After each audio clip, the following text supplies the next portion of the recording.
Just remember every picture tells a story, don't it? Every picture tells a story, don't it? Every picture tells a story, don't it? Every picture tells a story, don't it? Every picture tells a story, don't it? Every picture tells a story, don't it? Every picture tells a story, don't it? Every picture tells a story, don't it? Every picture tells a story, don't it? Every picture tells a story, don't it? Every picture tells a story, don't it? Every picture tells a story, don't it?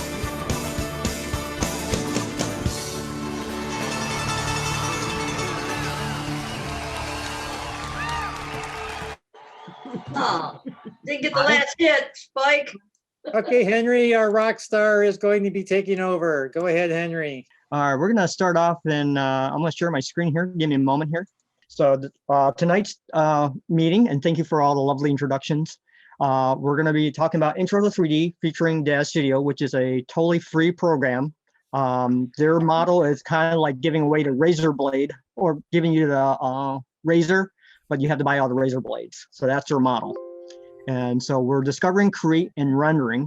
That's the whole premise underlying this tonight's talk. Let me move forward.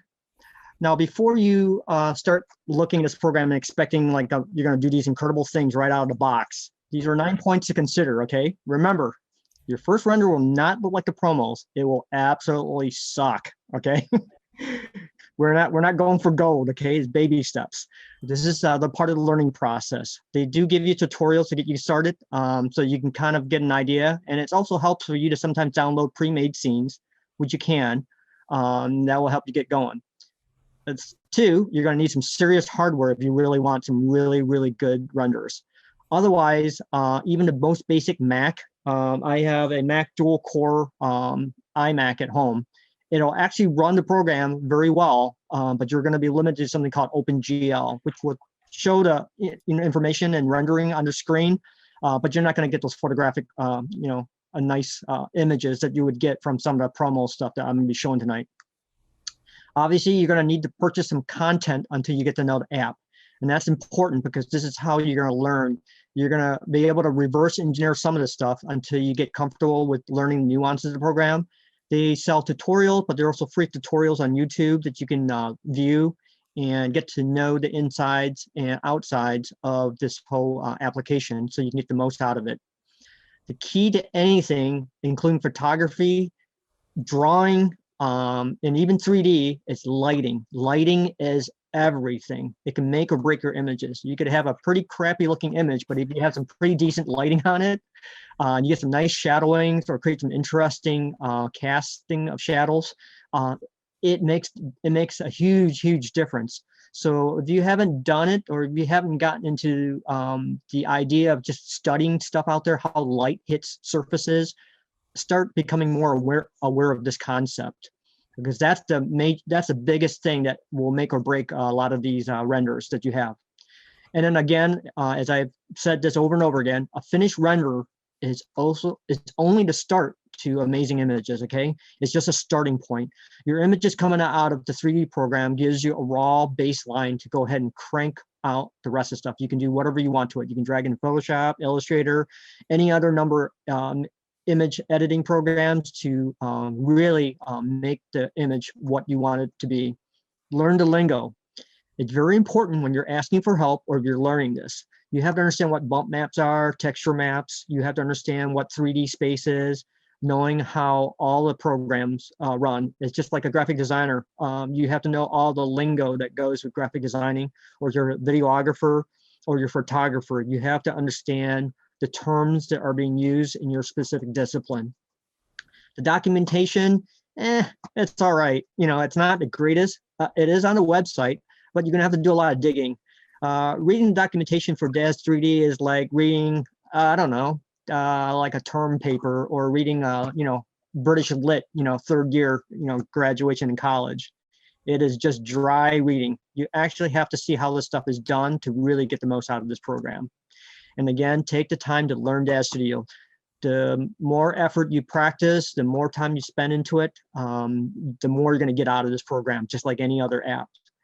And believe it or not, you can actually make money from this. A lot of people are doing that now. Once you get comfortable with this, if you understand how to create the images, or if you know how to create your own custom characters in these, or you're creating content for other people, you can actually sell it in a whole bunch of different places on the web and actually become your own published artist. So that's the really cool part about this program. Without further ado, what can you do with DAZ Studio? I'll show you a promo reel, and this is like compressed to give you a really good full-blown idea of what this program can really crank out. So this is kind of like eye candy. So we'll start off with this to kind of get your whistle wet.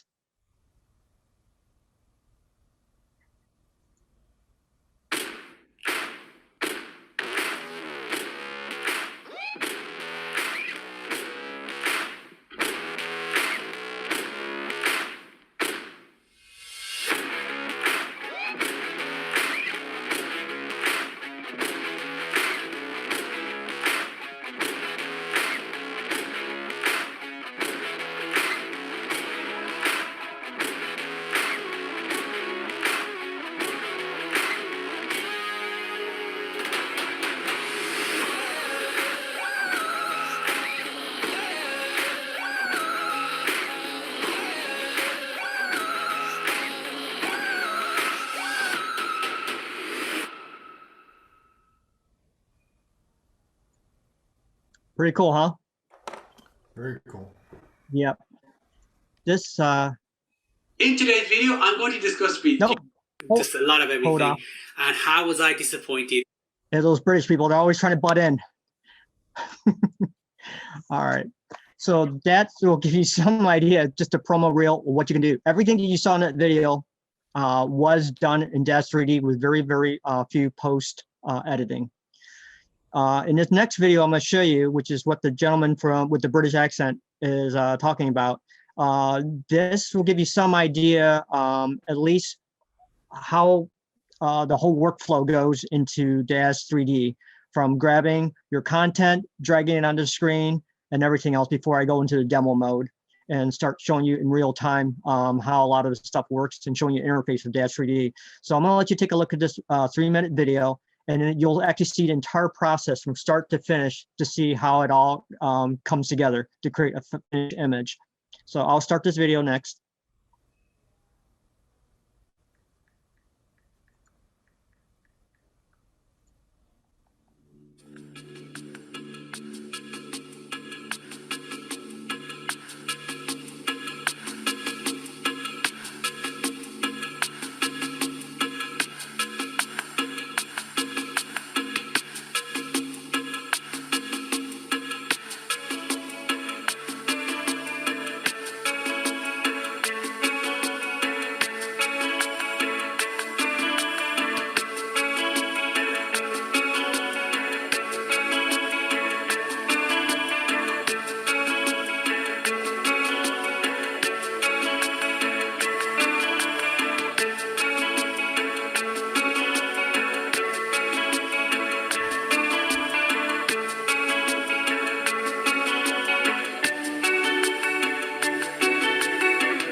Pretty cool, huh? So I'm gonna get out of this real quick. That was real quick to show you what a typical workflow is. So you can see in 30 minutes time, this gentleman was able to build an entire scene, and you saw all the aspects of it for dragging the characters on there, making changes to their geometry, their faces, their bodies, and so on and so forth.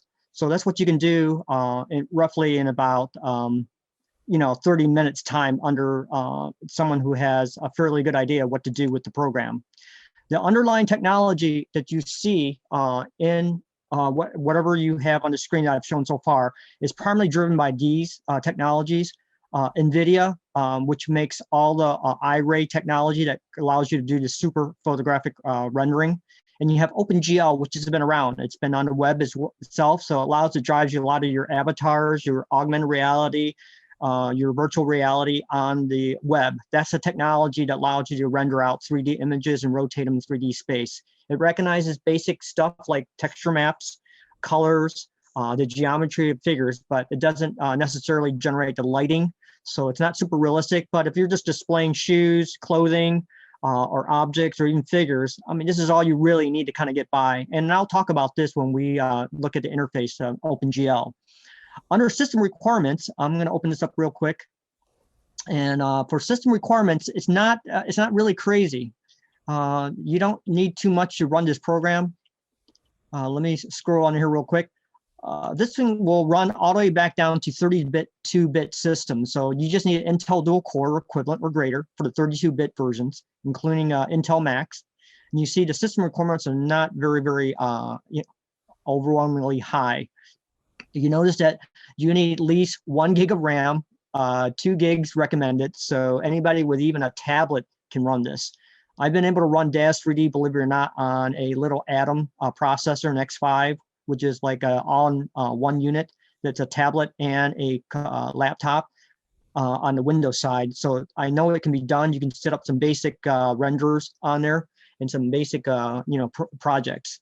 On the higher end scale, as you get into 64-bit, this is where you're really beginning to start cranking out the really good renders. You'll notice that the system requirements are significantly higher, okay? So you'll have to download the appropriate one. These are for the professional grade renderings, and you notice that a lot of the NVIDIA ray tracing cards right here, like the RTX 2060s, these are Ampere series of video cards that are out there now.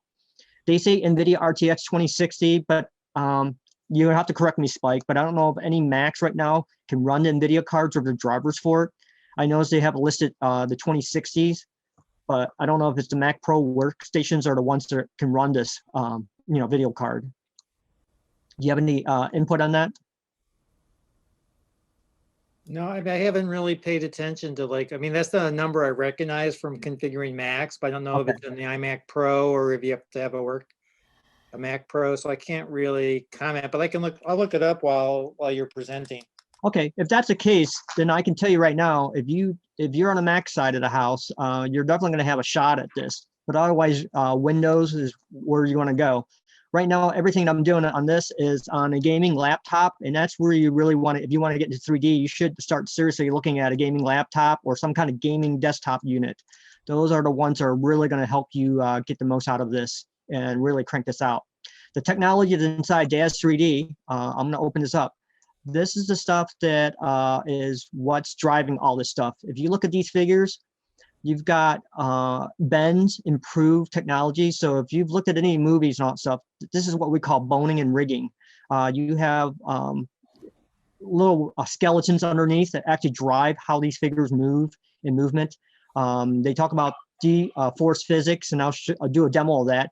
That's the part that simulates cloth and how hair falls on surfaces and how it drapes in the wind or flows with gravity. You also have customizable figure platform, which means they've gone through 8 generations of these figures, and each one is backwards compatible up to 2 or 3 generations before. They call them Genesis models, and these models allow you to transform into pretty much everything. They're kind of like stem cells. You start off with a basic figure, and from there you can kind of build it into humans, creatures, all kinds of unique, figures. You got smart modular content built into this stuff. So you could pretty much build a project and go shopping for all the different parts and pieces you want to go ahead and create that product. And a lot of this stuff is also free. And I'll show you where the resources are.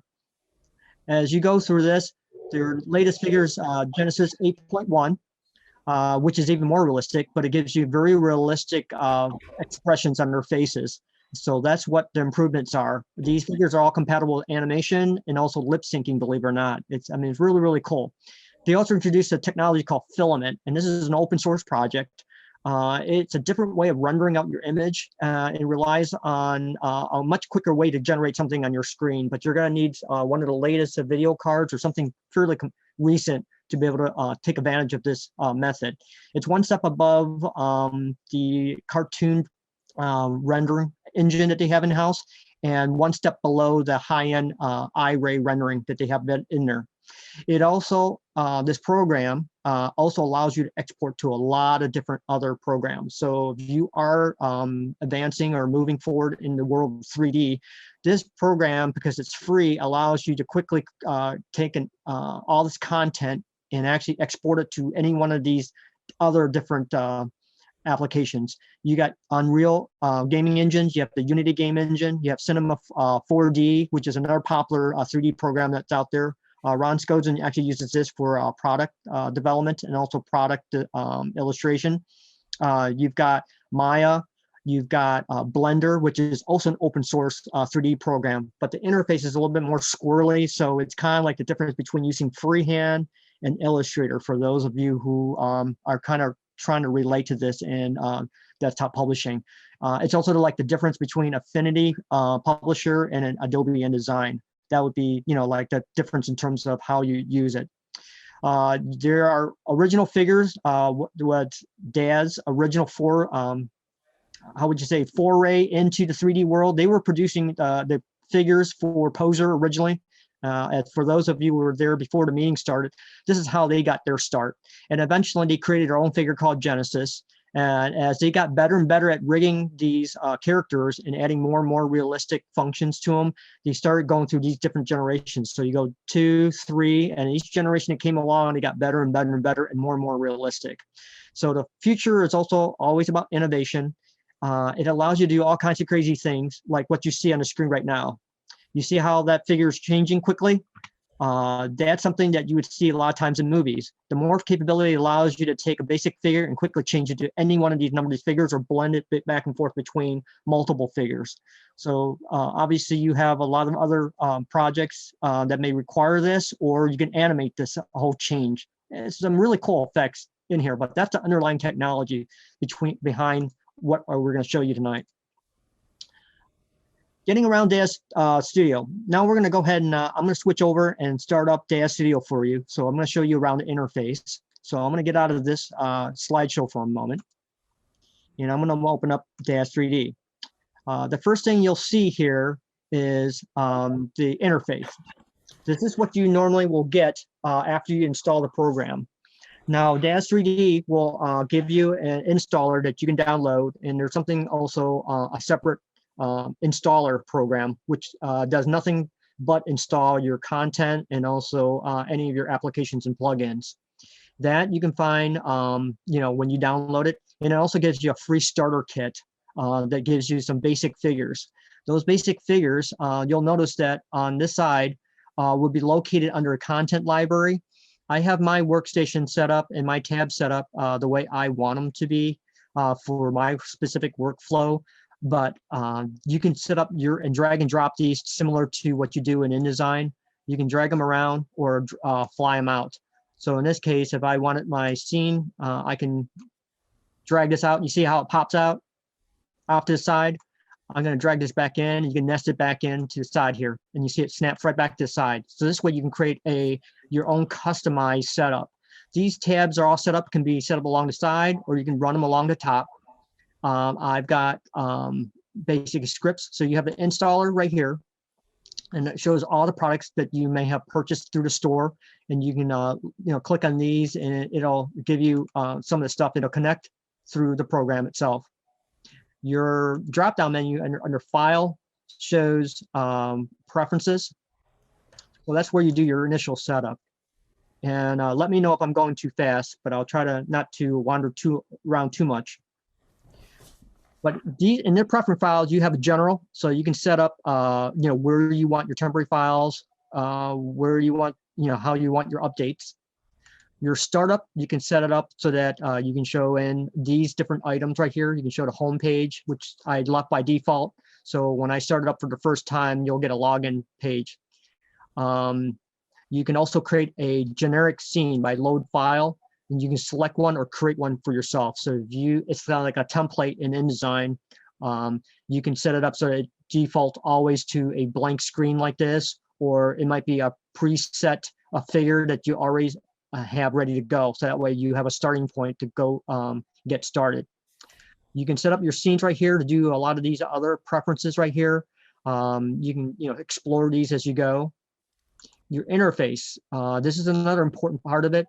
You can set it up so that you can have faster performance on low-end machines by dialing that back, or you can have higher quality rendering on your screen depending on your hardware capability. By default, I leave it just below that point right here. I kind of get the best of both worlds, so I'm getting the best, most fastest response time through this program itself. I can set up the display optimization for better, none, or best, and that's going to be important when you want to see what the textures look like on your screen, which I'll show you a little bit later. Your current hardware features, if you click on this, will tell you what your machine is capable of generating. So it shows I have this video card built into my machine. It shows you what version of the driver that I'm using to run the graphics display. And it shows you all the different things that are supported by my graphics cards. So all this is going to be coming into play later on the line if you want to get into the technical stuff. Content right here, you can show the file extensions or you cannot. So it depends on your preferences. You can also show file info tooltips in the content library. So if I check up in this box, this is good for beginners if you check up on that box right there. So if I mouse over something, it'll show you some tips and tricks. So once I get out of this box, it'll start showing it up on your screen. CMS stands for Content Management Settings. This is like a secondary indexer. It always indexes your computer. So depending on your system processor, you may not want to have this on, but it's nice to have it on because then when you're searching for a specific project, this is how you're going to be able to find it fairly quickly. If you have any plugins in here, you'll find it under bridges. That's the part where I was telling you where you could export your final images or your figures into some of the other programs if you choose to do that. So if you're a game designer or you're creating avatars or virtual reality figures and all that stuff, this is where you want to put your location of your third-party programs. In this case, it's showing I've got 2 bridges in here, one for Bryce, which is the 3D landscape rendering program that came with DAZ. They were producing it, but as the operating systems on the Mac and the Windows have moved forward, because Bryce is only 32-bit, it's losing support. So that's why I don't have it installed on this machine. Hexagon is a modeling program that allows you to actually create 3D objects from scratch, or you can edit the geometry of your particular figure and customize it. So that's how you can really, really extend the features of this program itself. So let me get out of those preferences. You'll notice that along the top, you have File, Edit, Create, Tools. We can explore that on your own. But the panes tabs right here under Windows, I'll show you on this side, shows you all the different panes and all the different abilities that this program is capable of. So you can adjust any of these settings, or you can open up, stuff about lighting, moving the figure, rendering library. Some of these are already open as tabs along the edges right here. You'll notice that. And then you can also set your viewports. So your viewport can be a single view, which is what I have right now. You can also set up for 4 ports if you have a big enough screen roll state. On this laptop, I'm kind of limited, so I don't want to work this way a lot of times unless I have a second monitor. If you have a second monitor, you can actually extend it off to the left or right, and you can actually watch a figure. So to give you an idea, if you're working this screen right here, you can actually watch how it's affecting the other parts of your figure from the top, front, or left view, or you can create your own custom view on the side. So it gives you a lot of flexibility as far as customizing your workspace. I'm going to go back to single view right here. And moving down, there's a help menu, and that's very important for you. You'll notice there's a quick start guide, a user guide, reference guide. So all those things are already baked into the application when you first open it up. You have video tutorials, so there's a shortcut to there, so you don't have to go searching all over the website for that. That automatically opens up your browser and quickly gets through into you. The quick start guide and user guides, those are all shortcut links to DAZ's website, and that'll give you a place to kind of research something and get a little bit more information in depth about it. You can learn a little bit more about the installed plugins. That's similar to what you find in InDesign. So if you have plugins plugged into that, you can turn on, turn off. If I click on that, you'll notice that there are a whole bunch of plugins in here to allow you to expand the capability of DAZ 3D. Everything from 3D Bridge, which allows you to quickly edit texture map in Photoshop. That's what the 3D Bridge is about. So if you have Photoshop 6 Extended and any of the Photoshop CC apps, this app plugin right here allows you to quickly talk to that program and export your image directly in there, so you can change the color, texture, or anything on the surface. The rest of this, like Animate, that's an animation program, but you do have to buy a license for that. That allows you to quickly create a moving render, similar to what you saw inside a demo that I showed you earlier. The rest of these have to do with connecting to other apps and other exports. Also plugins for creating hair and also fur, believe it or not, and also other CPU renderers. I have a couple in here that I've experimented over the years.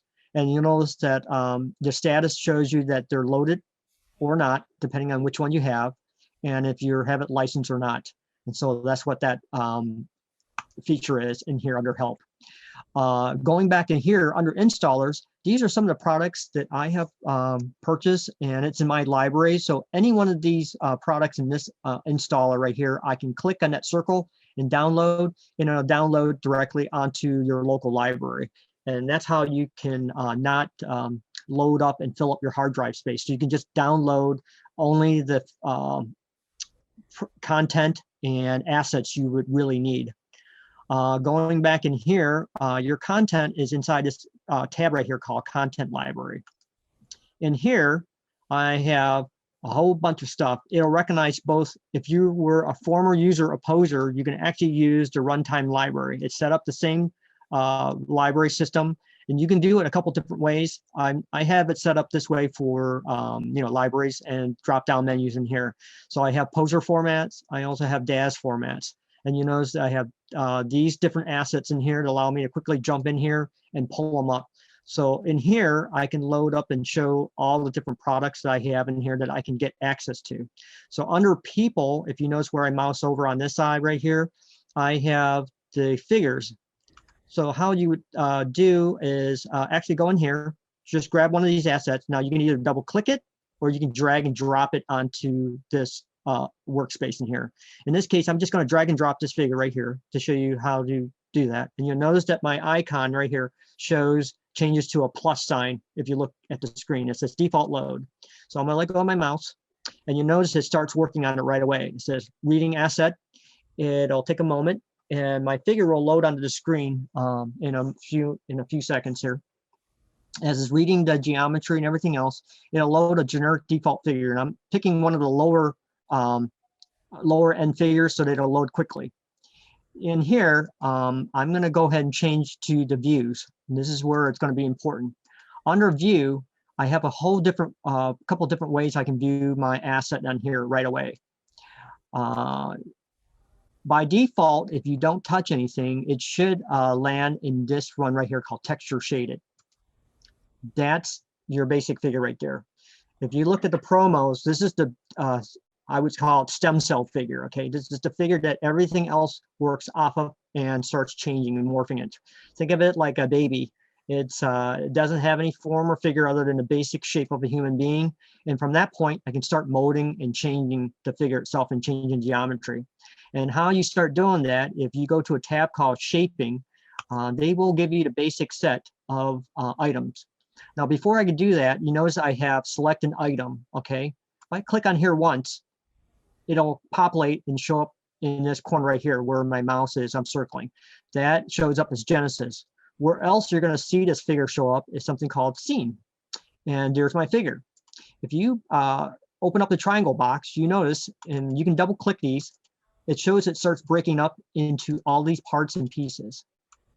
These are all parts of your figure that you can actually manipulate.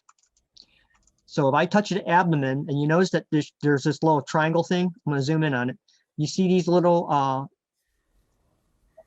this universal X, Y, and Z coordinate axis figure display. That's what controls your figure. So if I go in here, you see how it twists side to side? This is how you start manipulating your figure itself. That's one way of controlling how to pose your figure, as we would call it. So this is how you would change the doll itself, in a manner of speaking. Now we're using a human figure, but you can do this with animals, creatures, bottles, inanimate objects, anything you can think of to control the figure itself, to pose it. There are preset poses, or you can do your own custom poses, but this will give you some basic idea. So if I click on the head right here, you notice that it quickly changes to this figure. These are control tools are up here. I chose a tool that allows you to universally control it in all different axes, Y, X, and Z. So those control it going up and down, side to side, front to back. By default, you're looking at the front view. The perspective view is just exactly that. If I go to the left view, it snaps to the left view from the screen. If I go to back view, and this is how you can check your figure to see if you have it set up properly. Bottom view, the UV view, that view has something to do with materials, and I'll talk about that a little bit later. I know this is kind of like dry right now, but we're going to start getting into the really good stuff. So let me go back into view right here. Once I have this figure in place, I can actually change the shaping of this figure itself. If you notice, if I snap that real quick, it pops that, but if I touch that, it opens up your real estate. So this program is very, very good about making sure you have enough screen real estate to work with. So under shaping, I'm going to select Genesis again. Under shaping, I can you can open up and change the figure itself in terms of changing it. This is called morphing. If I go back down here, by default, it'll give you a basic set of morphs to allow you to change the entire figure itself. So I'm going to choose something called monsters, just by default load, and watch the figure itself. See how it changes? So now it suddenly becomes a tree giant. I'm going to undo that. So there goes your figure. So from that figure, you can quickly morph it into something else by just changing the figure itself. Under this right here, I can change the geometry of the figure itself. So if you look in here, I have a whole bunch of geometry already set up by default. So if I choose, let's just say we're going to choose a saber cat. You see how it changes? I'm going to slide it back in. I can also add other figures in here. I can combine figures by clicking on other morphs, and you see how it changes altogether geometry of the figure itself. And it's very responsive in this mode under smooth shader, or in this case, the texture shader. Once we have this figure set up right here, I can change it to viewing any one of these other formats. There's a wireframe box, which allows you to quickly just view it in shape. This is hard to work with, but for some people, it works really well, but it's hard to visualize. There's something called solid bounding boxes. A lot of people who look at geometry, you want to maybe set the spatial relationship compared to another figure inside multiple figures inside the space. If I go to wireframe, some of you will recognize this format. You can actually export these images out by going under save last draw. So if you were to bring this in and create some special effects, you can layer this stuff into Photoshop and create a layer on top of layer render of this image using that format. The other rendering formats are smooth shaded, which is this. It doesn't give you any of the texture maps or anything of the figure itself. It's just a blank slate until you add your textures to it. I can go to cartoon shaded, and you notice it takes a cartoony look. You can create some really neat storyboard renders. And by default right now, I just have some general lights in here, nothing crazy going on. I'm going to go to the other one called filament. And you notice it gets a little bit step up. It's a little bit more, it plays with the light that's inside here. And I'm going to go to NVIDIA iRay, which is the one that high-end rendering. Now you don't see much of a difference here, but you see it blink.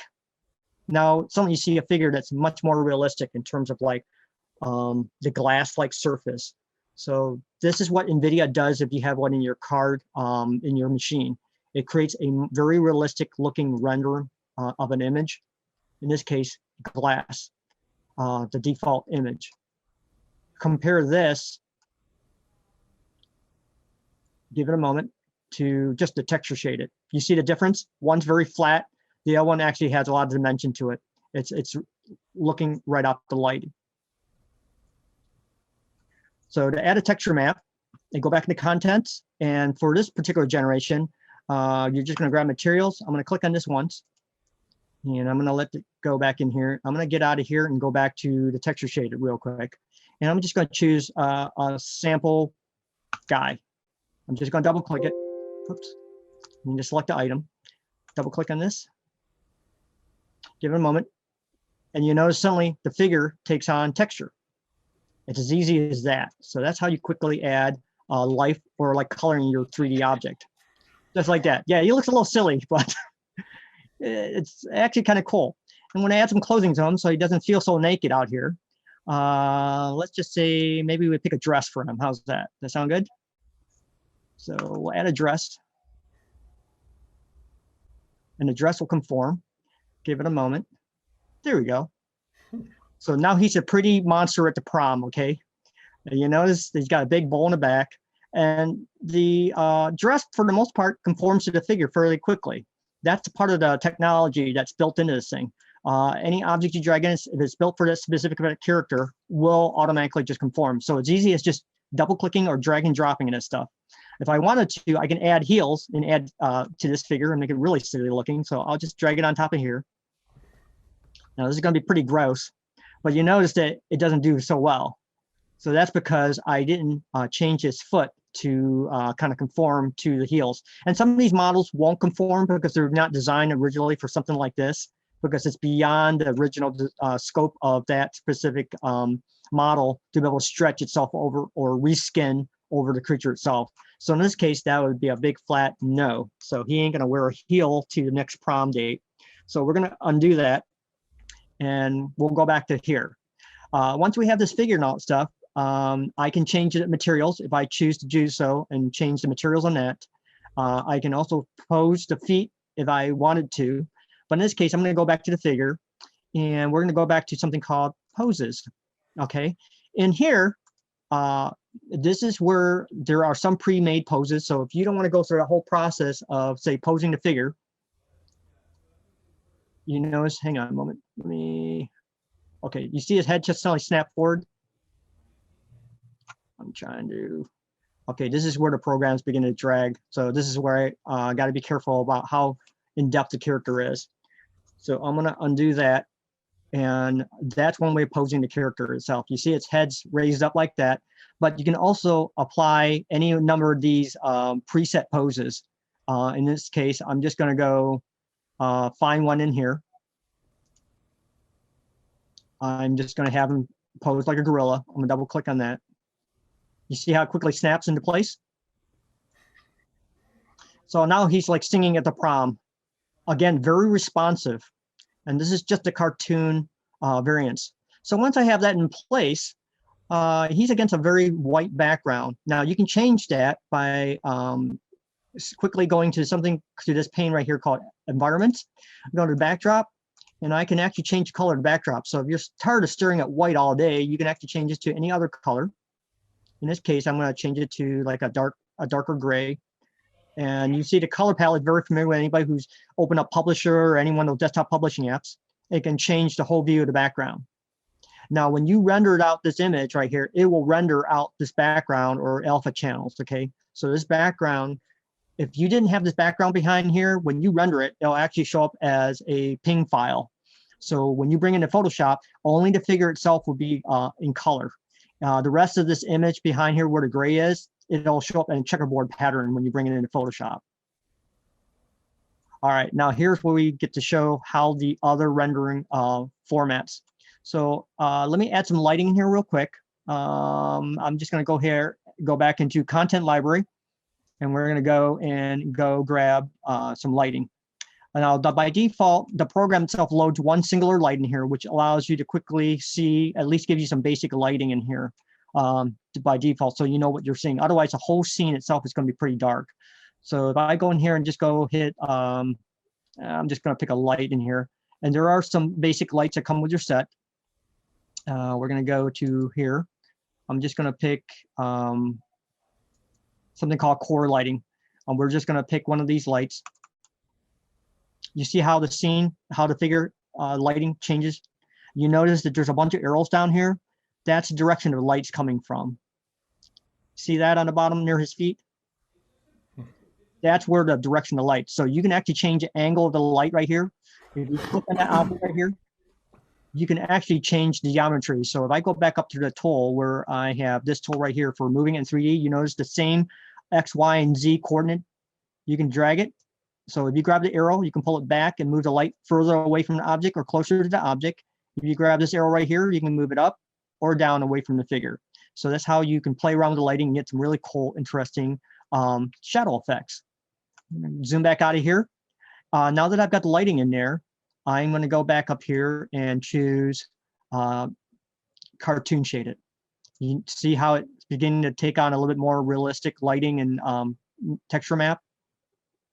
The next one is the filament, which is the open GR. It takes a moment, but it quickly draws it out. So this is a little bit more realistic. It'll give you a fairly good idea what the final render looks like, but you can still play around with it very, very quickly on even on a low-end machine that has an video card or a supported video card. If you notice how quickly I'm able to move through the screen, this is how easily you can quickly zip around through the program itself. So it's very, very responsive. Not just on my machine. By default, the OpenGL is what you're going to get when you go to texture shaded. That is the OpenGL format. How that plays into your final product is that when you go to render, you can render just what you see on the screen, which is OpenGL, versus RenderMan, which is one step above going to filament right here. So you see how he's looking up in the sky. Now I'm going to go back to NVIDIA iRay and click on that. I'm going to give it a moment to load real quick. You see the difference between the previous ones? It shows a figure that's very, very realistic photographic wise. You see the skin tones change. The cloth looks much more realistic, and so on and so forth. If I go into, let's see, I'm going to go back and go to render settings. This is where we're going to go back into render settings. And this is after you drag your content, set up your figure, get it posed the way you want it to, then you go back into render settings. So your first step, load the content, 2, pose the figure, add any texture maps you want to it. And now you're ready to render the final image. You can also set up a camera if you want. So in this case, this creates your depth. This is where it's very important. If you're a photographer, you need to know how to do this. So you can also add a camera to it. And this camera, I'm just going to pick up perspective view, which is the view that I'm seeing right now. I'm just going to accept.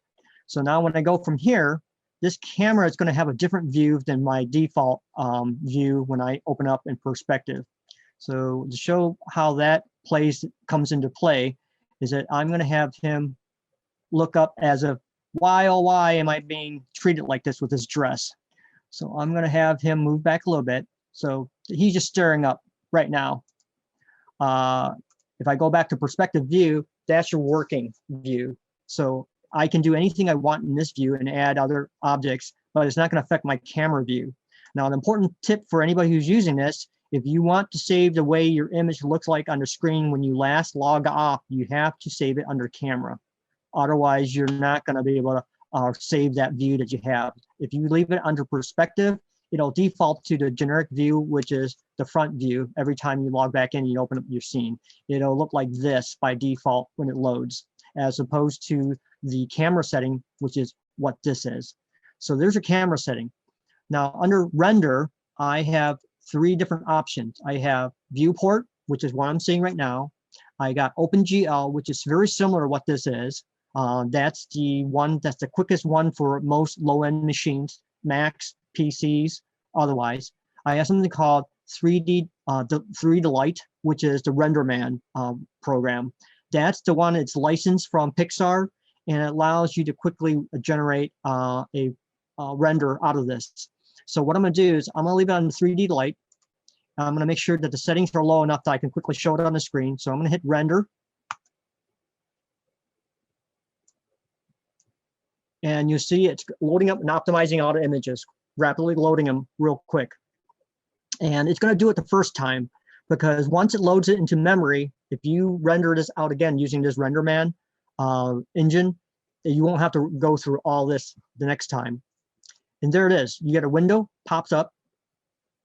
And I'm rendering this window a little bit smaller so that you have, so it's a little bit more responsive. We're not going to be waiting here next 6 hours.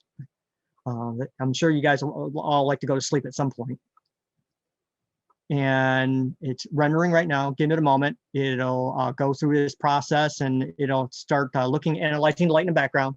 See, one square shows up, and then the rest of the image will start coming into view in a few minutes, or rather a few seconds, hopefully.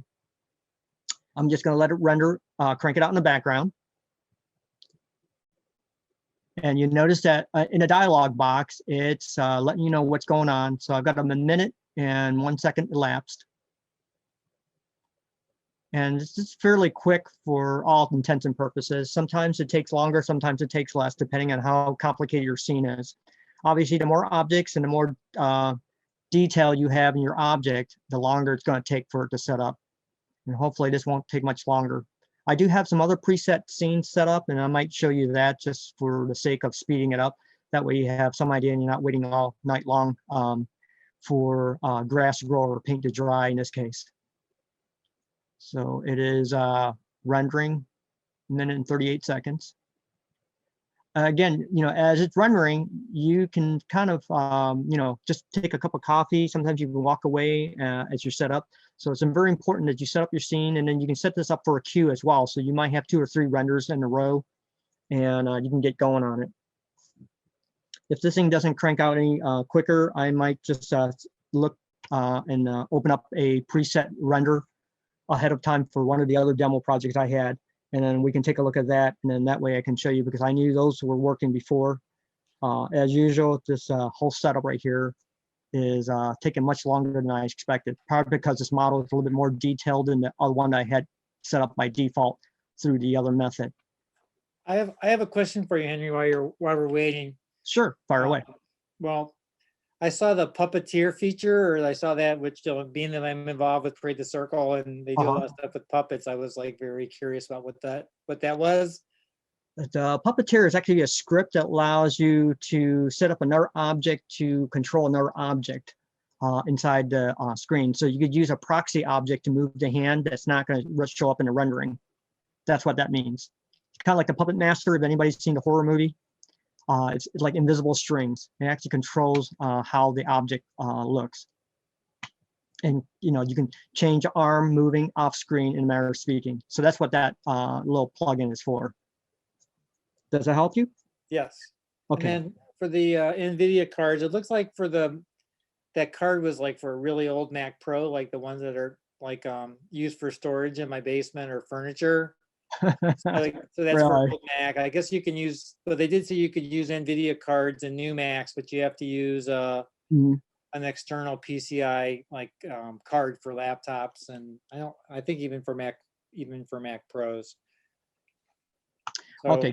Henry, do you have something that's already rendered that you can show? So Yeah, what I'm going to do is I'm going to get out of this real quick, and I can go open up one of the other demo files real quick because I know those are rendering out pretty quickly on here. So I'm going to cancel out of this because obviously this figure is a little bit more detailed than the test figures that we were using for testing this.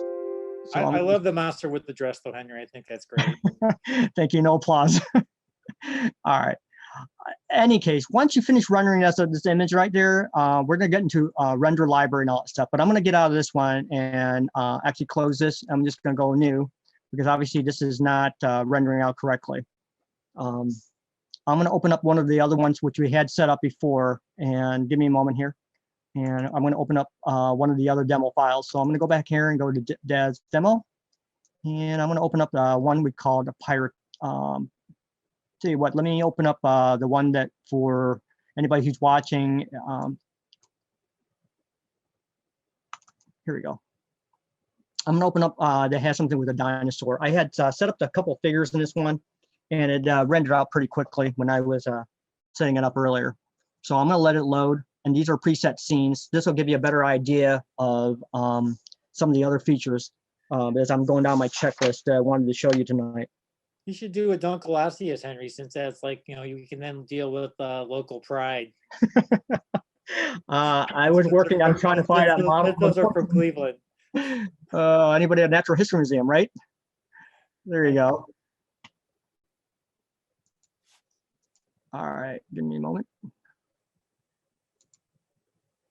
All right, I'm gonna open back up DAZ Studio right here and fill this up. All right. Okay, you see by default, this is the NVIDIA ray tracing mode. You see how the camera, you got the blur going on right here? Let me turn this off, and I'm gonna go back to something called filament. This will give you a really good idea what the different textures are like. Under filament, you don't see the background or HDRI. That's where it was very important when you start playing with high dynamic range images. You can actually light your scene using high dynamic range images. That's where, when we had that discussion about what you use high dynamic range images are for, they contain a lot more information that helps you light a 3D scene. So if you ever seen Tony the Tiger or any one of those 3D figures in one of those commercials, that's how they're able to get that 3D figure to look like it belongs in that specific scene. So by default, when I go back in perspective view, if you notice, this is how my scene is set up. You notice there are two these pterodons flying side to side, and I set it up and I posed them by going into them, and I'll zoom in, zoom out. You see the camera right here? That was the camera that we were looking out of. So in the perspective view, that'll give you a fairly good idea of where the camera sits in relationship to the image. And here's a tip. When you click on the camera itself, or if I go to camera and I select the item, if I click on this camera right here, you suddenly see this change into a box, okay? So let me change the background and change this to a much darker color and say, okay. And I'm gonna go to background and just leave it like that. So it's got a backdrop. See if this works. Okay, cancel. I'm trying to show you this without losing the image itself.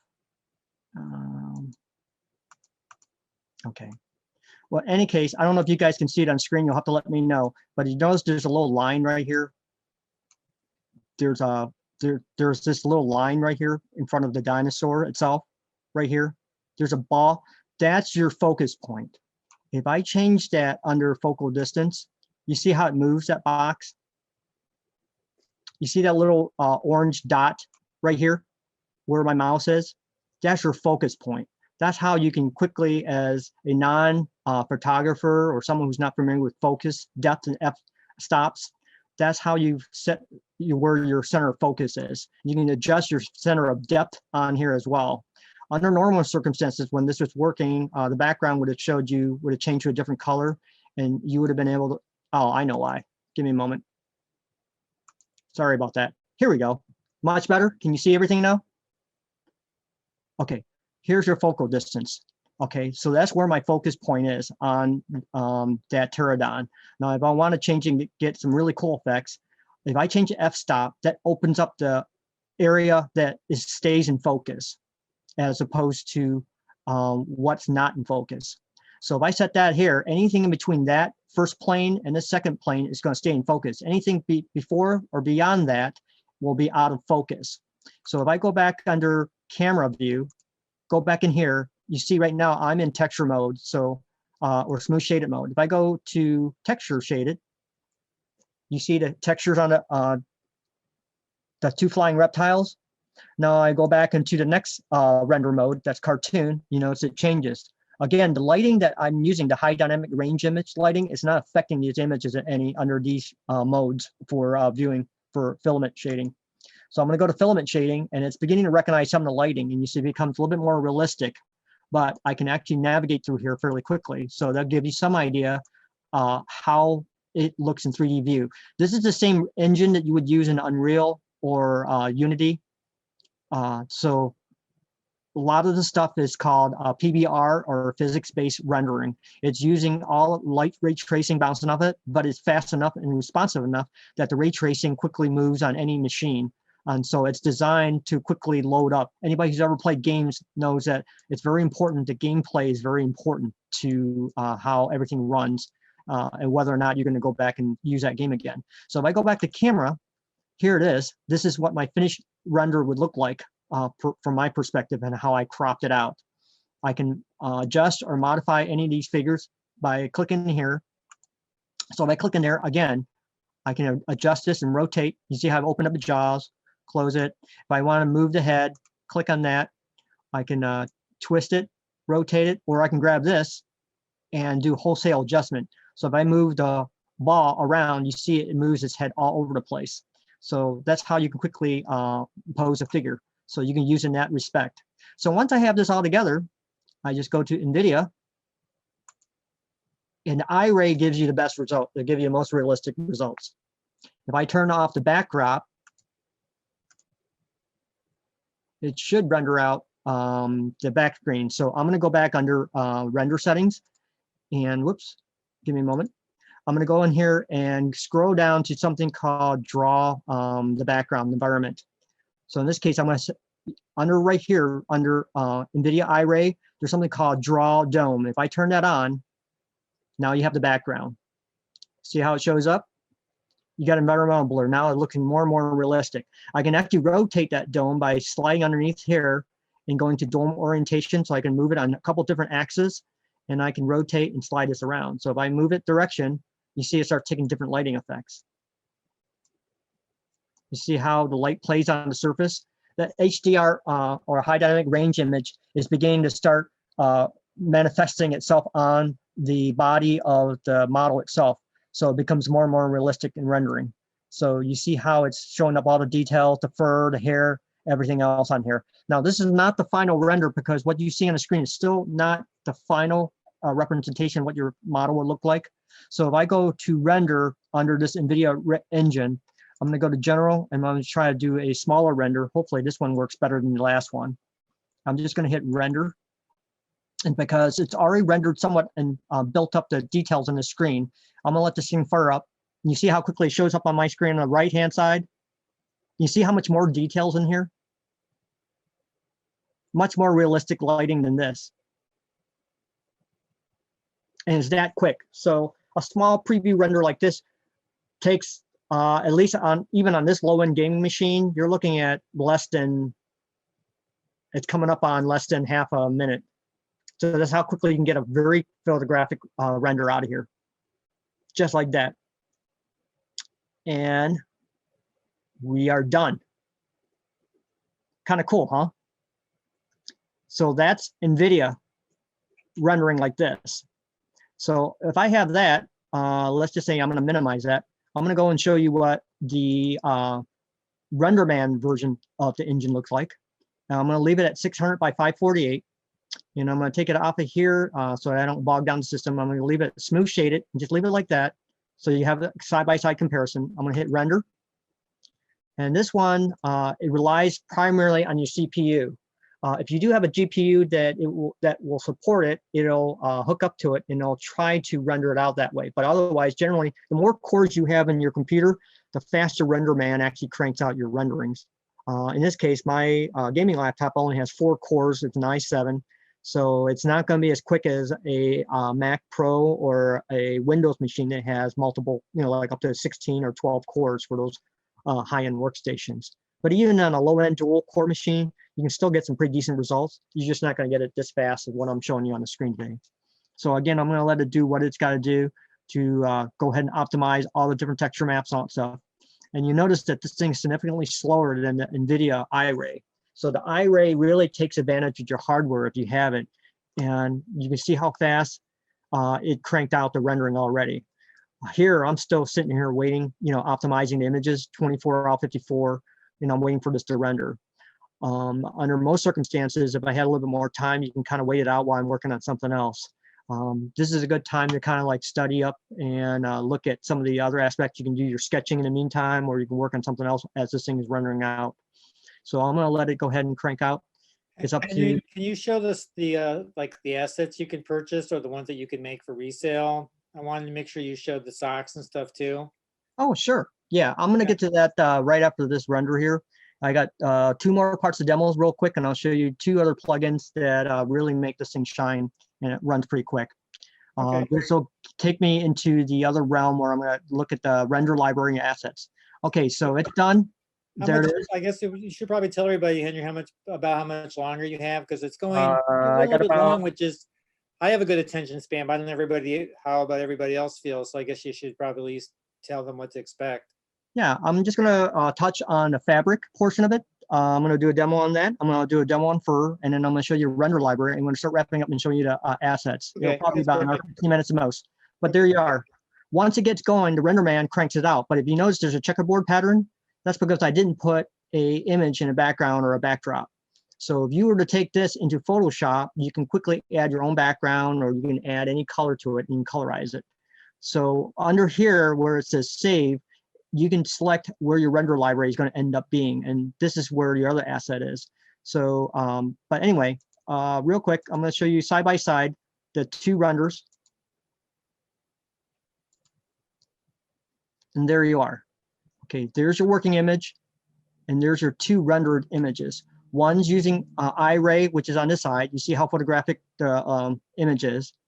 You have a RenderMan version of it. You see the lighting is not as realistic, but it's decent. It's not bad, I mean, for what you're trying to get out of here.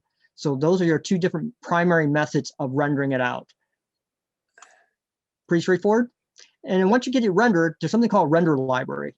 Here's where all your finished renders are, okay? I'm gonna go in here real quick. Here, you'll see that there's a whole bunch of renders I've done already over the years, and I posted to Instagram. So in here, you can go through your assets on here. And I did some fur studies earlier, which I was not able to crank out, unfortunately, because these things had too many vertexes or hair points. This is one I did with fur and playing around with draping of fabric. You see it works pretty well. This is the not quite finished render, but at least a 3D model to give you some idea. That'll give you a fairly good idea of what this looks like. That's the model itself as you're viewing on the screen. You see all these little tiny little dots. Those all represent a hair follicle. The finished render, or at least what I was able to get on the screen before it bogged down my machine and brought it to its knees. If you look at here, you can see a little bit more detail on here. Let me zoom in on here. You can see how much detail that fur shows up. All the whiskers, everything else. Even the ball itself gets that fuzzy treatment. So they'll give you some idea. And then again, this is just a starting point. So when you go in here and you finish up your renderings, all that stuff is not the end all do all. You're still going to have to do some finishing touches and all that stuff. And usually what I do is like I bring this up. In this case, I'll open this up. And I might go in there. Let me zoom in on this. This is when I posted for the holiday season. So I was using a couple of different models. I used a couple of different planes with snow on it. I was able to go in here and hit edit and create. And so under edit, you can adjust your colors any further. You probably don't want to do this in a 3D program, though they give you the option to be able to do that. Just click on adjustments. And I'm just using some basic tools. I'm not even going to Photoshop. I'm just using the Windows prep. And you can also use the filters that are built into Instagram, in my case, to make your adjustments. So I might increase the color saturation. I might change the warmth and a coolness of the image. I might adjust the shadows so I can see more of the background or less of it, depending on my taste. So you can see just the basic stuff that you can do on a screen. And this is just with just whatever built in Windows. Obviously in a Mac, you're going to have preview, so you can do a lot more stuff with that too. And you can also add plugins. So even without Photoshop, you can do a lot of stuff with it. And you know, this will open up a whole bunch of assets. There's a promo image I did for the meeting for this month. So this will give you a very good idea of all the different different figures you can quickly create from just a stem cell figure. You can see a large variety and breadth of different figures that you can quickly create from just that one figure alone. So all these figures all came from this one figure on the left. So you can have a male, female, you can have Drew, from Despicable Me, and you can also, have a young, adult male on this side. So all that comes into play. It's really, really cool. So you can build up a library, and from there you can build up your illustration assets. You can use this to render out faces, portraits, in this case. You can zoom in, and again, the 3D is not, the render itself is not going to be a finished product, because you see there are a lot of flaws in here. So I may go back in Photoshop and adjust to here and adjust some of the skin. But you can see there's a lot of details in just her face, the freckles, from the texture itself. So it's very realistic depending on how you set the lighting up. And you see the reflection in her eyes. This is something that you could use to fairly quickly generate a dummy image for maybe for a model that you were not able to get. All right, and then moving on, that's your render library. So I'm going to go ahead and hit new, and I'm going to show you two more things, and I'm going to get out of here and start talking about your assets before tonight gets too long. I'm going to get out of here, and I'm going to show you one of the couple other features of this program. One is called dynamic force, and this is something that's really, really cool in this program. All right, in here, I have a window. I set it up fairly simply, nothing crazy going on. I have a ball, and I have a plane. So I'm going to zoom in here, and you notice that I have a wood plane, and there's a plane in here. There's a ball in here that I'm going to sit there, just kind of float in midair. And what I want to do is I want to simulate fabric dynamics. So I'll show you the screen. It's going to be much easier to see the cloth and the ball itself. I'm going to angle a little bit more so you can see it clearly. And under something called simulate, right here, you can simulate cloth and fabric effects, or hair. And this is cloth. So this is important for those people who are in the industry, who are generating clothing or fabrics or someone else. See how quickly it generates that? Instant draping, very realistic. And you can control how realistic or how much gravity plays on it, or air.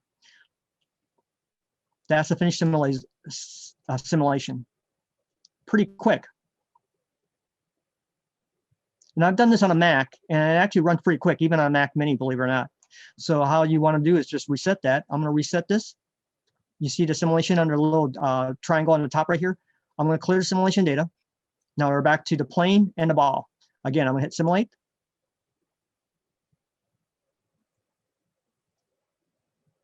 Just like that. And you can do this in this program. You don't have to buy anything else to be able to create effects like this. All right, so that's the demo showing you the ball and cloth. All right, I'm going to go next, and I'm going to show you the fur. Close. Let's see, new. Say no. Okay, this is the cool stuff for those who are into animals or trying to render anything like that has a furry surface or hair. Something called, there's a plugin called Look at My Hair. It's made by a gentleman, Alessandro Mastriano. Yeah, I'm not sure if he's Russian or Greek, but he created this project, this plugin that allows you to simulate fur in DAZ 3D.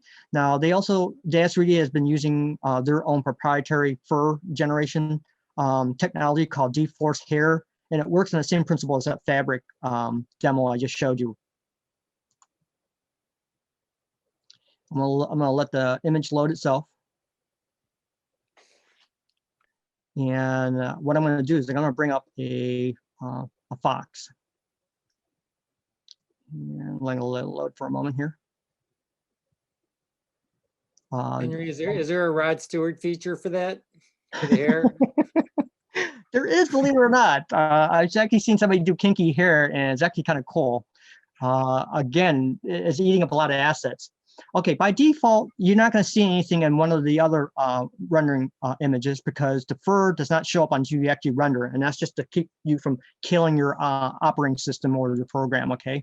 If I go into NVIDIA or Filament, you're going to see a fox that looks like that's been shaved completely down to its skin, which is not very, very pretty.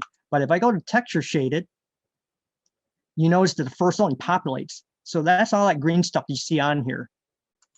This is a demo camera. I'm going to swing back up here and zoom in.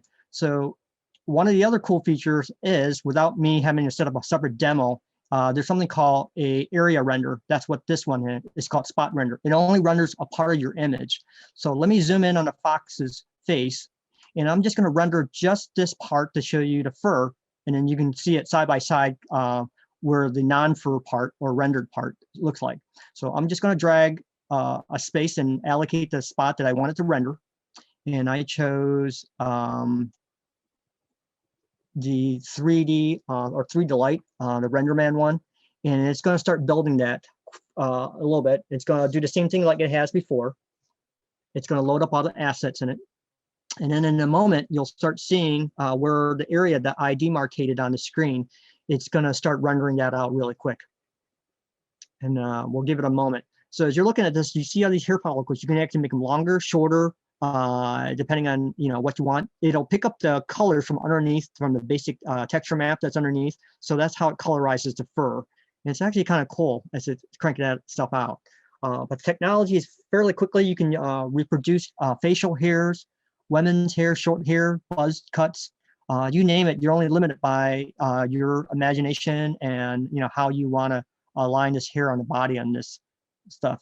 But there you see it starting to render. And it took about 56 seconds to get it going. Well, once it gets cooking, and it's flying through that render and it's cranking them out. So each pass as it goes through the render, if you notice, it starts materializing. It gets more and more detail rendered each pass. And that's how it's resolving the image.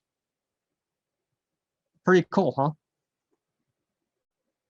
And you notice the background blurred because that's because I set the camera to be out of focus, so it's focusing directly on the fox itself. And there you are. So now you see what it looks like with the 3D model itself showing the fur and showing the finished render on this side. Gives you a fairly good idea what this program can do and also how it simulates fur. And this is all within your capabilities of getting this application. Now this plugin itself is about 50 bucks, but it still runs on the older versions, or at least in this mode. There is a newer version that hasn't been supported, but the dForce here works on the same principle.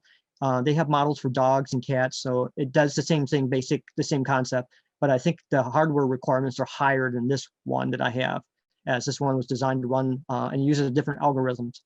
But just like that, you got instant here. So that is the demo portion of it. And I'm going to switch back into PowerPoint, and we're going to start wrapping things up on this end. Okay, I did talk about all those. And then work with the other apps. We did discuss that. So these are some of the other apps that I had mentioned earlier. So once you get the render done, you can go ahead and export them to any one of these other programs if you choose to do so, or you can bring in a Photoshop for final illustration or preview, or any one of your apps, or you can post it Instagram. It all depends on how you want to do it. You can crop it, clean it up, or you could just stick it into another illustration program and just draw over it and paint over it. It's as easy as that, just like working with any image. Here's a page of some of your video resources. There's a whole page on tutorials. DAZ 3D is the one section. It's like a large, it's where you're going to get all your supporting materials. It also has a huge shop where you can purchase all your products. And I'll dive into that a little bit, and I'll show you where the assets are for like the clothing. We can do one for socks, so you can have some idea where you can get the assets.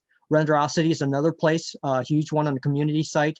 It shows you, it basically will give you a link to their shop as well. They also have a lot of tutorials and video tutorials built into their program, and they have a lot of freebies as well. DeviantArt is another site on the web that also has a lot of artists from all different walks of life. So if you want to be inspired, or you want to learn, or if you want to post your own art, all three of these apps, including the Share CG at the bottom, all give you the ability to do that. And as with all of these, they all have free assets you can actually download. And I can build up a pretty decent library that you can use to add to getting you started with rendering all these 3Ds. So if I go to DAZ 3D, this will give you some idea of what the shop looks like. And once you get into the shopping area, I can search store. So they have a different tabs. There's a gallery in here to show you some of the other artists. And in this case, they're rebuilding the gallery, so you don't see that. So I can't show you that tonight. But under shop, if I go in here, you see there are tons and tons of assets in here. And I'm trying not to do this as advertising for DAZ. I just want to show you that there's literally thousands and thousands and thousands of products that people have started making money by publishing them here so that other artists or other 3D artists can use them for assets. So if you're doing a video shoot or you're building a 3D movie and you don't have time to build all your assets, you can actually collect up assets for your specific project in here and then start customizing them to whatever you need to animate them, to also customize them for your specific use. And some people have used a lot of these products right here to create their own galleries, their own cartoon novels. And it goes on and on and on. It's just amazing what people can really crank out of here. In this case, if you're looking for something, we'll just do socks. I understand one of you gentlemen who are attending the meeting tonight works on designing socks. So what I'm going to do is scroll down through here and see if we can find assets for socks. So we saw the other day, right, Spike? Yes. Okay, let me take a look at one of the other pages. Socks. Here we go. Let's just take a look at wool socks. So here's a model of socks. You can actually customize it. And these texture maps that you have in here, it has something called a UV map on them, which allows you to actually customize them in Photoshop or any image editing program like GIMP and all that stuff. Why that's important is because some of these products come shipped with a UV map. And I'll show you what a UV map looks like. This will be the last part I'm going to talk about. These UV maps allow you to make your own stuff and crank the stuff out. I'll find where I put the UV map.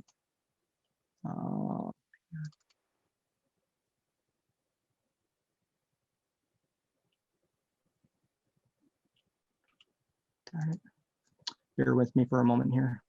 All right. I guess the easiest way to describe it is if everybody remembered how the Earth is, and when you look at a flattened map and you peel an orange, that's a skin on the orange itself as you're opening it up. That is like a UV map. Here we go. I'm gonna open up a UV map. Remember that dinosaur I was showing you earlier in the previous demo? This is the UV map for that dinosaur, or for that pterodon, that flying reptile. This is what it looks like when you strip the map completely off the 3D model. You see the tongue, you see the tail, all the stuff wrapped around the model itself. So if you're into modeling the object itself, that's what a UV map looks like. So that sock, you can completely customize with your own colors, and you can set up your own patterns, whatever you want, you customize it. So that's the kind of cool part about it. In that sense, you could model a product on a virtual person in this program itself, and then be able to put it up on the web. You can even set it up as a virtual avatar so that you can rotate in space and you see what your product looks like with it on there. So you can do t-shirts, you can do sweaters. I mean, I can go on and on and on and on. But that's what the UV map looks like without being painted on. So you can see where all the different polygons lie, and then you just bring this in the app, set up a new layer, and you colorize it all in. And that's it. So as I'm wrapping up here, I appreciate you guys giving me your time. Try to make this as quick as possible. I know it's a lot of materials kind of go through, and we're kind of like just racing through everything in the interface. But this is everything that you can do in DAZ 3D, and hopefully you guys will get out of it as much as I did. Again, the learning curve is there, but once you get going and you start working on a couple projects, you just got to pick one, and you can really start cranking this stuff out. So Henry, why don't you unshare your screen, and we can, I think with 20 people, we can let people ask questions over the audio. They don't have to like put them in the chat. Sure. At least we can see who wants to wave their hand or wants to ask, go ahead and unmute their microphone and ask you a question. Sure. And real quick, I'm just going to show you some of the images that I was able to crank out of DAZ 3D. This one right here, I did originally on the Mac Mini. So this will give you some idea that you can still get some pretty decent quality way back, on those legacy machines. But you're able to create water effects, flat writing that doesn't look like 3D render. You can do transparent clothing. You can get particle effects like cloud, smoke. You can get clouds. The clouds back in this render right here were all done as like a high dynamic range image. So that'll give you some idea. There's a fur one I just showed you. That's a render I cranked out earlier. That's what it looks like with the camera effect and everything else. You can see the fur in here. And there's the particle effects of smoke, another high dynamic range image. This one has the cloud background. That's also high dynamic range image, simulating smoke, clouds, lighting, whole 9 yards. Yeah, I think everybody got a good kick out of this one. This is what happens when you have 3 little green men, a hot space babe, and a phone booth, unbelievably in the middle of the desert. So not a good ending for somebody. So bad, bad, bad all the way around. So that's it. All right, I'm gonna unshare my screen. I thank you so much for stopping by Go ahead tonight. and ask, go ahead and ask Thank you, questions. I'm Henry. sure there's plenty of them and I don't want to hog them all. All right, fire away. I do not have my chat box. Let me open my chat box so I can take a look at I that. think people should just unmute their microphone and ask it whatever they want Yeah, to that's ask. fine. Okay, fire away.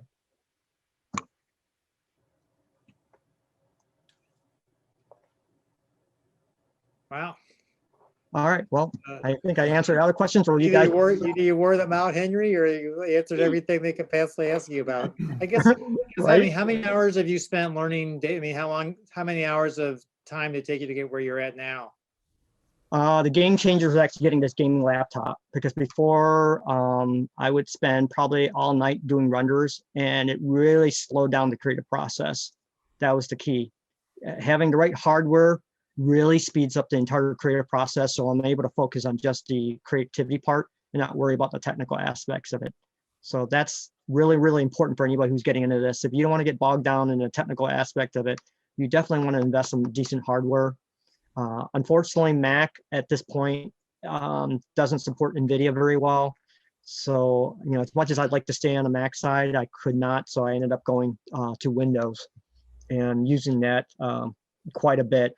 But once I got to Windows, it made all the difference in the world. I was able to crank these renders out. As you can see, I'm doing this during a demo. It takes 1 or 2 minutes to crank out a small rendering like that.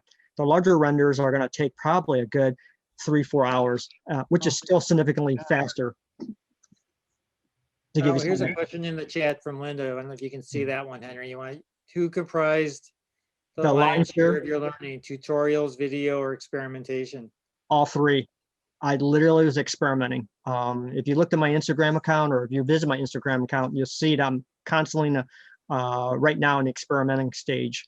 I'm playing around with physics, water, reflections. I'm always studying photographs, looking at real life images, and trying to figure out how to reproduce them in 3D, in DAZ 3D, because now that I have the tools, I'm off to the races.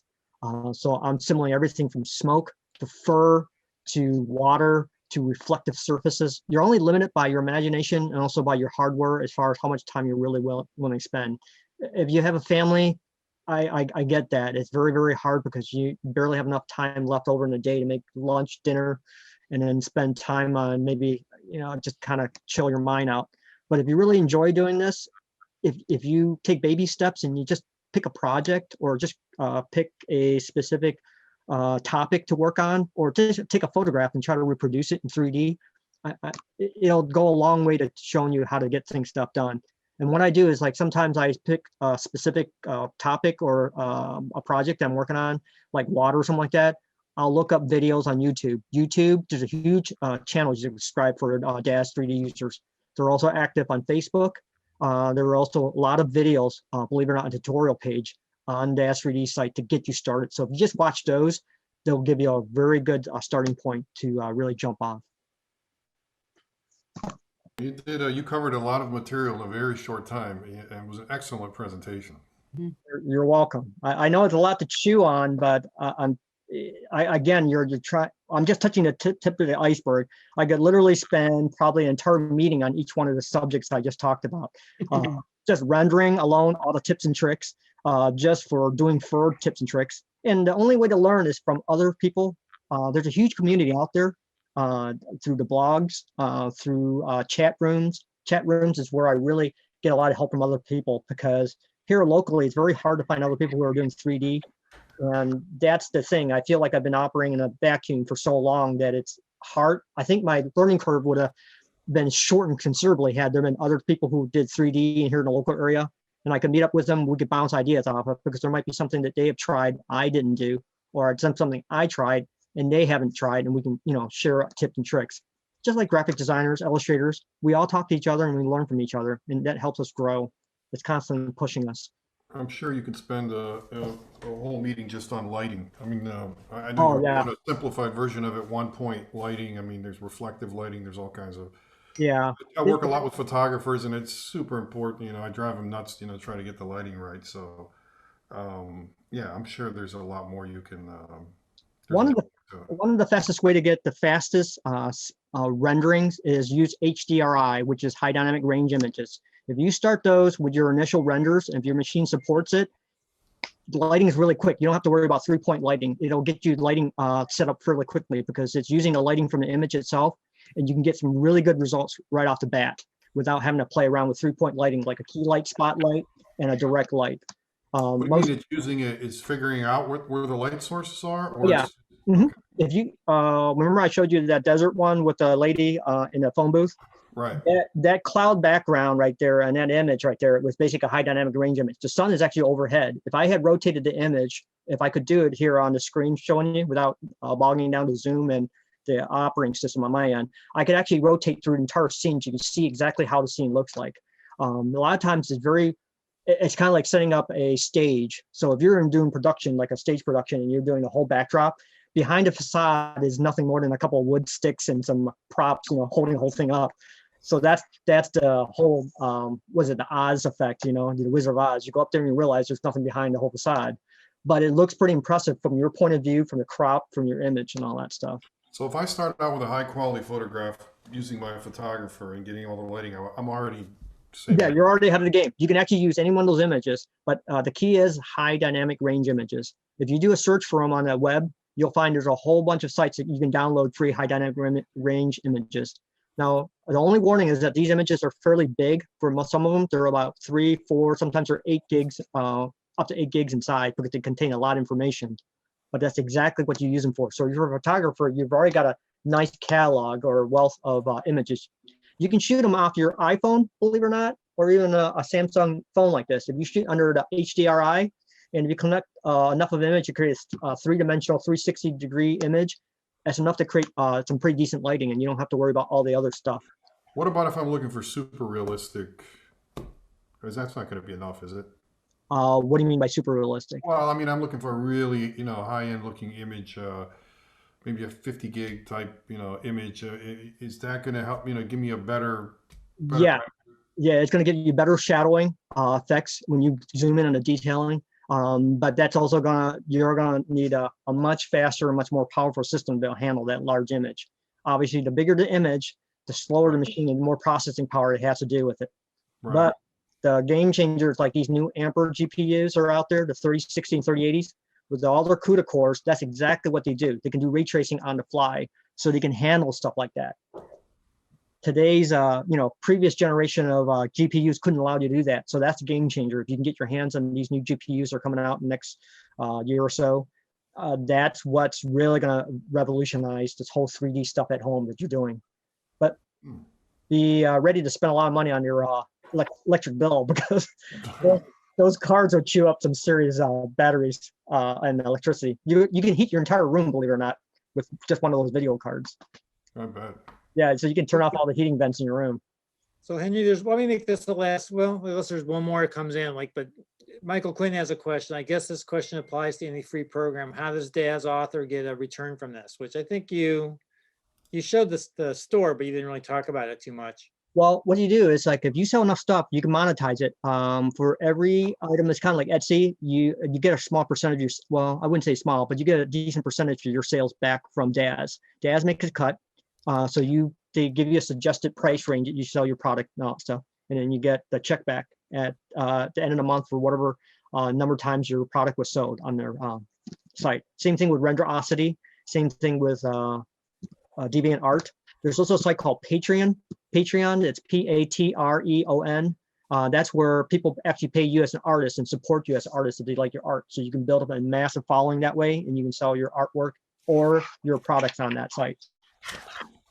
Okay, so I guess, Henry, why don't we wrap up? But if you want to stick around, I guess maybe people could still ask you questions. But I think, we've gone longer than we normally do. But hardly anybody left, so I think that you really captivated everybody. So thank you very much, Henry. I'd like to give you applause for doing a good job. Thanks, Well, Henry. Thanks for coming out tonight. Appreciate it.